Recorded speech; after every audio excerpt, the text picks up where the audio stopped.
বিয়ের ৩ বছর পর একসঙ্গে ৪ সন্তানের জন্ম দিয়েছেন এক নারী, তাও আবার নরমাল ডেলিভারির মাধ্যমে।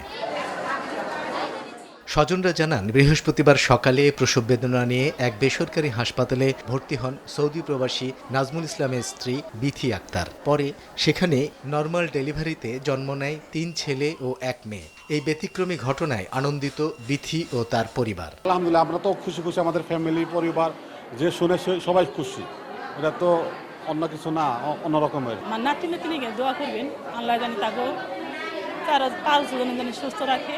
তবে হাসপাতালে চিকিৎসক জানান, একত্রে ৪ সন্তানের জন্ম হয় তাদের ওজন বেশ কম, তাই নিবিড় পরিচর্যা কেন্দ্রে রাখা হয়েছে ৪ শিশুকে। 8টা সাড়ে 8টার দিকে মহিলা ভর্তি হন এবং তারপর নর্মাল ডেলিভারিতে 4টি বাচ্চা হয়, 3টি ছেলে 1টি মেয়ে, এবং তারা এখন এনআইসিইউতে ভর্তি আছে। বাচ্চারা ভালো আছে এবং মার অবস্থাও আগের থেকে তুলনামূলক ভালো আছে।